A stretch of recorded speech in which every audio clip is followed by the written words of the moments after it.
Hello again, everybody, and welcome to the Mike Francesa podcast, part of the Bet Rivers Network. I just can't stay away from you guys. You know that I had to come running back. Obviously, everybody has been awakened with or not awakened since it was a little later in the morning, depending on when you arise. But everyone has seen the news that Mendoza is mercifully and finally out as the Met manager. If you were interested in such things as why this minute when it should have been 5 weeks ago, why bother? Okay, somebody will ask that this afternoon when Stern meets the media at 3:00. Now remember, Stearns was asked a legitimately apt, legitimately responsible, legitimately timely question more than a month ago about changing the manager because that's what you do in baseball. That's what you do in sports. You can't change your roster in seasons, so you change your leadership. When the team is failing, when the team is completely out of control, as this team has been listless, despondent, cannot handle fundamentals. And when teams don't handle fundamentals, it is without question a reflection on the coaching because that is what you are there for. If you cannot enforce that, if you cannot get the players to at least play properly, what are you doing? So I'm not blaming Mendoza or his coaching staff for the Mets' problems. This team was put together terribly. It's had injuries, but you could have forecast some of them based on history. It's made countless mistakes, and this is Stearns' debacle, not Mendy's. But let's be honest. I got to be fair here. Mendy hasn't been a good manager over the last year at all. He hasn't led this team right. He hasn't managed the games great. He makes a lot of puzzling moves. This was ripe a long time ago. Now, does this move today have any significance? Only in terms of the big picture. Will this change this team? Not unless the new interim manager, and he's just an interim. There's no way he keeps this job. Not unless he's got 3 or 4 pitches stashed somewhere that we don't know about. Not unless he's got some healthy bats stashed somewhere that we don't know about. Because this team is a bad baseball team. It doesn't produce runs when it has to. It doesn't hit consistently. And now its fielding has gotten atrocious. Absolutely atrocious. And everything culminated.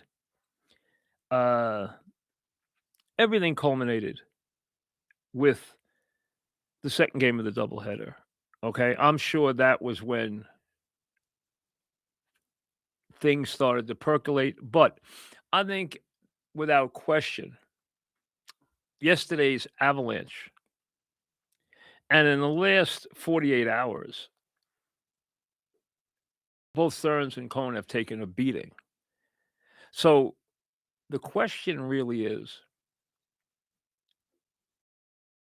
did Stearns, who did a complete reversal here. Now, remember, when he was asked that question, legitimate question, that day, he not only treated it with contempt, he treated it with complete disdain. He basically said, listen, I'm going to say this once and listen to my words because I'm not going to keep addressing this. I believe in this manager. He and his coaching staff are doing a good job. He said they were doing a good job 3 days ago. Quote, they are doing a good job. If he is that clueless, he has to be replaced. Because if he thought they were doing a good job preparing this team 3 days ago, then he has no idea what is going on. Now, I think he says that because he doesn't want to be questioned and he doesn't want his plan in any way challenged. And he that day basically said, I'm saying this now because I'm not going to keep bringing it up and it's not going to be an issue. And now, a month later, or you can get the exact date, how many days later, it's only an issue. The manager's gone. So that leads to two possibilities. He finally said, I can't tolerate this poor play and I got to make a change. Doubtful. Most likely, this came from the owner who finally said, hey, we have got to react. We have got to, in some way, show that we are in charge here and that we are holding people accountable for performance. I promised accountability, which I brought up in last night's, if you want to call it, some people call it an attack. I think it was a very fair analysis of his ownership. He talked about he would not make baseball decisions, which was smart at the time, but he said he would hold people accountable. Well, when had that happened?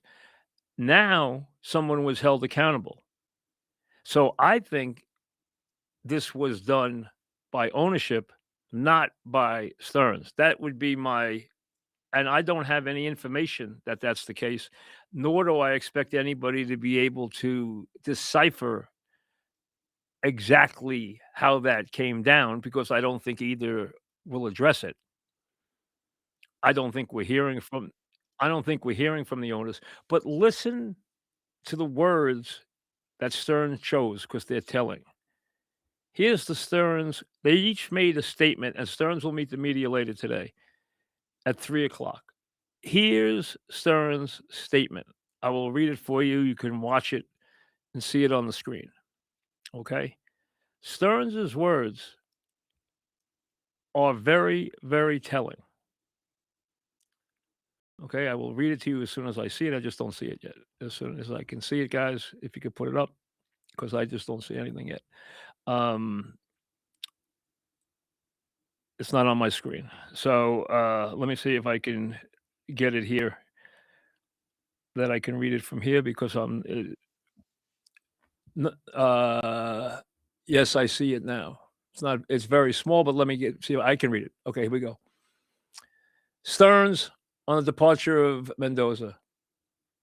Carlos has led the organization with passion and grace and is beloved by everybody who works with him on a daily basis. Now,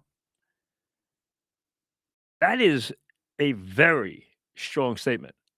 Not, hey, we got to make a change. These things happen. This is baseball.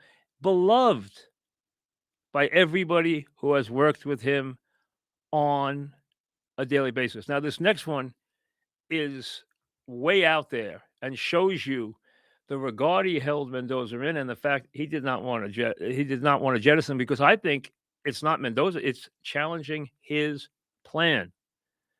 Carlos's impact on the players, staff, and the culture over the last 3 seasons has been transformational. Transformative, he said, rather than transformational. Transformative. Now, come on. That's not true. There's nothing true about that statement. And that statement is overly praiseworthy. That in the last year, this team is 70 and 92, a 43 win percentage with the second highest payroll in baseball. That is absolutely a pitiful return on investment and an incredibly bad performance. So how would that be transformative? Unfortunately, we know we are failing. That's the first time He has even acknowledged that. I understand. Unfortunately, we know we are falling short, and change is necessary to move forward. That's the Stearns statement. That statement tells me that statement tells me that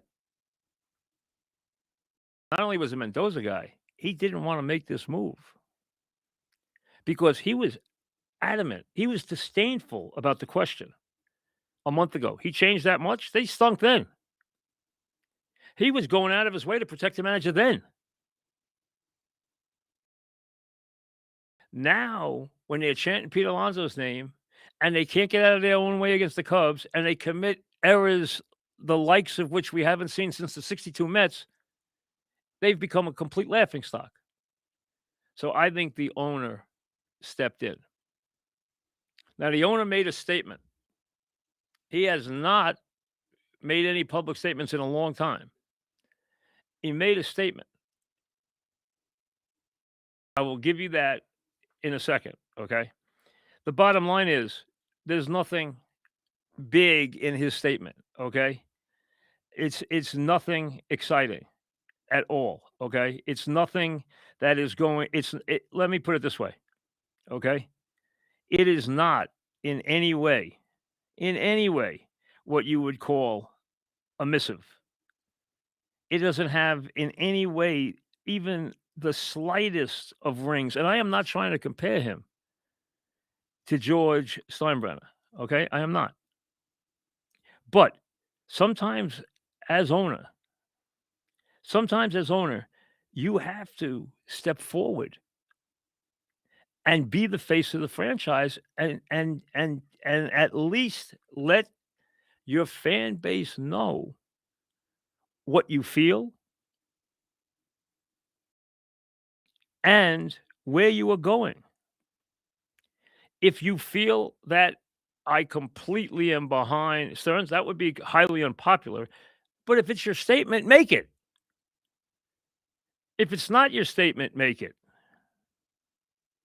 Okay? That's the bottom line. That's the bottom line. Here's the Cohen statement.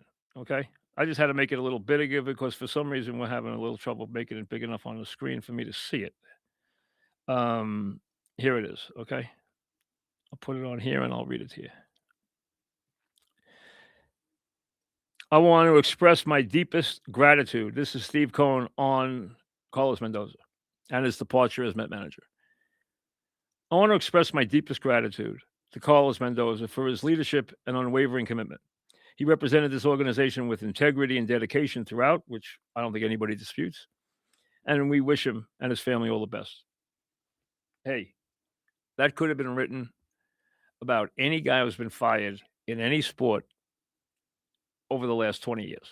Okay. He could have gone to one of these AI things, all right, and popped that up. He could have gotten whatever they call those things now, whatever the name is of the week that you go to for such information and for such statements. That's what it sounded like. Now, here's the one where you get a little bit of a message, but nothing special. Our commitment to bringing our fans a championship caliber team has not changed. It has not changed, but you have failed your deadlines. And you came in with a big wallet and with bold statements. You said if we didn't win a championship in 3 to 5 years, it would be a big disappointment. You said we aren't here to be mediocre. We aren't even here to be good. We're here to be great. We will be great, and we will achieve sustained excellence. You've done none of that. None of that. So you have failed. You had a job to do. You had promises you made, and you have failed to keep them. In business, that would be painful. That's not how you made billions of dollars. Now, there is no sugarcoating it. Okay, this is him showing you that he sees reality. There is no sugarcoating it. This season has been a disappointment. Oh, really? Yeah, sure. So was what happened to the Titanic. Okay, I mean, really, a disappointment. That's the strongest word you can use. A disappointment. What are they? 4 games out, and they're just starting to get their motor running. And our fans deserve better than what we have delivered. Well, everything there is completely obvious. Everything there could have been written by someone, some stooge, some intern in the PR department for the summer could have written the statement. But he couldn't have written Stearns' statement because Stearns' statement showed affection and loyalty and really pain in releasing Mendoza, which is why I think Cohen basically said to him, "Hey, we got to make a move. We have to hold somebody accountable for this mess." And I'm not saying right here that Stearns, is going to walk the plank next. I don't know that. Right now, New York would like to send them packing. We understand that. He has to show everybody that not only does he have to get a grip on the plan he's put together and how just awful it is, but he's got to understand the market that he is residing in and the team that he is running. You can't run this team in this town like they're Milwaukee or Kansas City or Pittsburgh.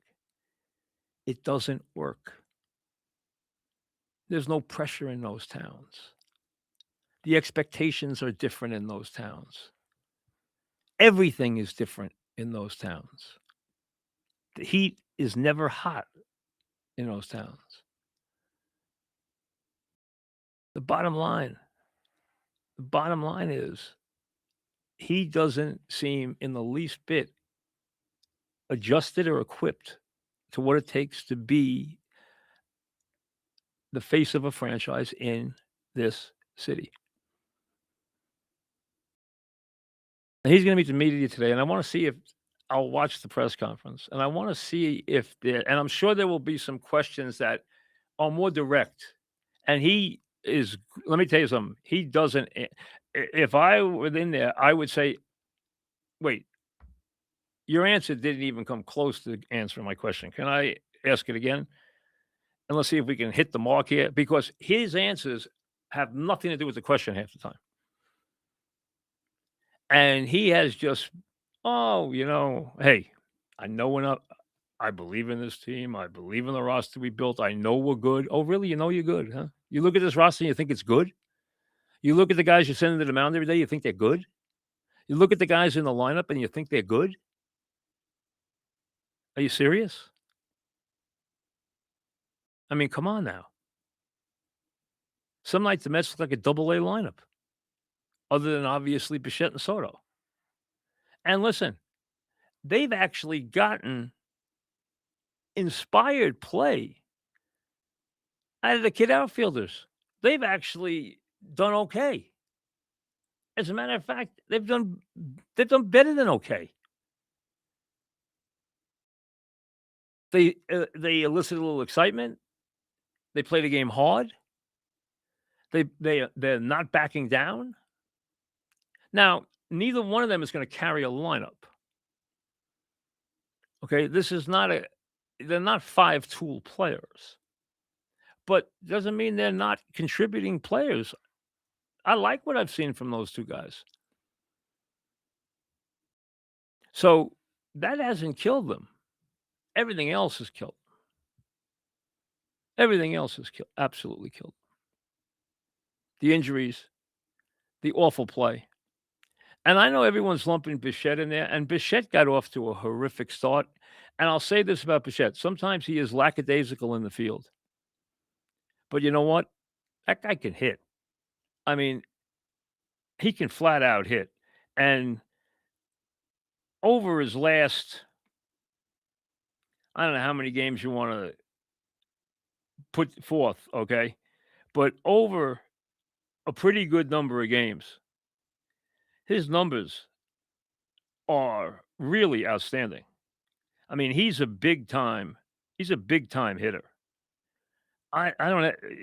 we're 81 games in, he's got 10 home runs and 45 RBIs. He winds up 20, 90, 280. I mean, you're not gonna be telling me he didn't do okay. I understand you might want a little more than that, but that's not terrible, especially in the first year, especially after such a bad start. In his last 15 games, he's hitting 355 with 12 runs scored, 5 home runs, and 13 RBIs. 12 runs scored, 13 RBIs, 5 home runs in 15 games, hitting 355. That's pretty good. Over his last 30 games, he's hit 311. It was higher. He's cooled off a little. I think he's, hit like 240 or something in his last 30 at bats. So yeah, he has cooled off a little bit. But the bottom line is you're seeing him hit the ball out of the ballpark. I don't think he's an issue. And the other thing is he's played every game. And he was really struggling. He got off to a miserable start here, and he has battled back. Now, I do think sometimes he's lackadaisical in the field, and I don't understand why. I'd have to ask him that question, and I would ask him that question as to why he is. But he swings the bat. You have Lindor healthy, Bichette, Soto. That's pretty good. That's a nice 1, 2, 3. Then they gotta build out from there. But let's be honest, even if they get their offense going in the second half with those guys, their pitching is so bad that you can't get 5 good innings out of anybody. I mean, you got 5 good innings out of Peralta the night after he gave up 10 runs the game before, but the defense let him down. Now every time anybody pitches decent, the defense lets you down. The team stinks. The team's a nightmare. The season's over. They hire Andy Green. He's an interim manager, okay? I would say if you wanna know what it would take for him to be the manager going forward, I don't think it's possible. Every time someone gets hired, you say, "All right, what does he have to do to take the job?" I don't think this guy can get the job. I'm not giving him the job. You want the job? Win the pennant, okay? We all know that's not happening. But that's, to me, the odds he has of having the job next year. But he's the interim, and that's all. You take a shot. Hey, if they ask you to do it, you do it. That's all there is to it. Now, an established manager doesn't wanna deal with this the rest of the season, especially if he's protective of his record like a Cora would be. I said it from the day, and I know Corey didn't wanna come in and manage this mess. I understand that. And maybe because he's making money this year and next year, he wanted to take half a year off and hang out with his kids. Nothing wrong with that. But he's gonna be managing in the major leagues next year, and if the Mets don't make an enormous effort to get him, they really screwed up. Because you know what? To me, he's the second best manager in baseball. The best manager, as long as he manages, to me, is Francona. That's all there is to it. I mean, you saw it last year. He came in and made that team a playoff team. I mean, it wasn't a playoff team. I understand they got beaten in the playoffs, but they weren't a playoff team. And he got them to the playoffs. Why? Because he's a great manager. Cora is a tremendous manager. They made a big mistake in Boston. That guy is a tremendous manager, and the Mets should do everything they can do to lock him up and have him be in that dugout next year on opening day, because that's a big step forward for them over the next 5 years if he's your manager. And that should be where they go. And maybe people think today, now with the manager gone, now with this change, you will get a different Stearns today. I doubt it. I doubt it. I think he will get the same garbage that we've gotten every time he meets the media. I'd like to see Cohen walk into that room, go in there, make some statements. I don't care if they're vetted and rehearsed, but then have I'll use the word guts, to go in there and answer a few questions. Now, guys like him, they want an interview that is completely staged. There are a lot of owners that way. They only will go into soft venues. They'll only go into a place where they will not get hit with a hard question. And that's what hurts a lot of times those interviews, because very few owners will stand for anything. Now George Wood, hey, listen, I got George so mad one time that he went to Joel Hollander and was screaming about me, and Hollander comes down, the general manager says to me, "George wants to take your head off. He's not gonna ever do an interview with you again. He doesn't wanna talk to you again." I said, "What do you want me to do?" Many times Dog was in that position. I mean, he asked the right question. The guy gets mad at you, so what? The idea is if you're gonna show up there, answer the question. These guys are good enough on their feet to answer the question. This man is a billionaire who's a brilliant businessman. You're telling me he can't handle some sports questions about your future, your team? Tell the truth. If I'm leaving that to the baseball people, then leave it to the baseball people. But tell your fan base what you're doing. And if you don't know what the fan base is doing, well, I mean, if you don't know what the ownership is what your front office is doing, and you're worried about portraying that to the fan base, then that's a sad, sad set of encyclopedias. Because you got to figure the owner is more involved than that. You don't have to make baseball decisions, but you got to be at least involved in the direction of your franchise. No one wants a guy meddling to the point where he thinks he can coach the team like Jerry Jones, which has been so destructive to the Cowboys. It's ridiculous. Jerry Jones actually believes he can coach the team. He thinks he has a better football opinion than the coaches do. And that's a problem. It's been an enormous problem for that franchise. Jerry would rather, after he got his early titles with Jimmy, which he tried to downplay by saying the dumbest statement almost ever uttered into a microphone. 500 different guys could have built the Cowboys this way, which was maybe one of the dumbest statements ever made by an owner or by anybody in sports, because that was so untrue. It was ridiculous. Jimmy Johnson did a brilliant job building that franchise. Jimmy Johnson's greatest trait was he was a superb personnel guy. He wasn't the best. He wasn't the greatest X's and O's coach. He was a very good psychologist, and he was a superb X's and O, superb personnel guy. And he built that team into an absolute juggernaut. So it was even able to win a championship with a caretaker coach who did very little. Even though that coach could coach, he was past the point of his life where he wanted to coach. He was just basically there to, handle the wheel and keep it straight. And he got one Super Bowl out of it. But Jerry would rather lose. I believe after winning those titles, he would rather lose than not be involved. I think that's what he would say about the last 25 years. He would rather do it his way and not win than get out of the picture, which he never does, and let somebody run the franchise. That would take away all his enjoyment. Those are few owners like that. And those are owners that can be highly detrimental, despite the fact they can be very bright about a lot of things. They can be innovative, they can be bright, full of energy, but they also can be a big drawback. No one's asking Cohen to become that kind of owner. But the idea that he becomes accountable, and I think he did today. Now, I don't have any proof of that, and I wouldn't say that I do. But just the way Stearns talked about Mendoza and the fact that he didn't even want to have it brought up again,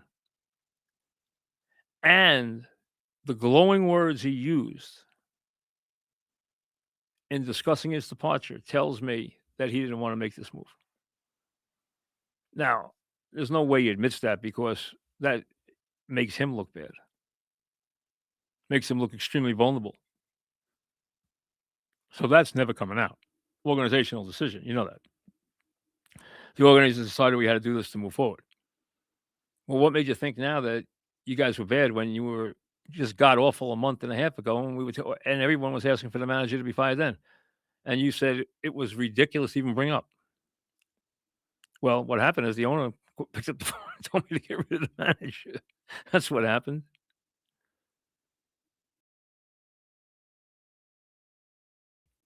Is this a big deal for the Mets? No,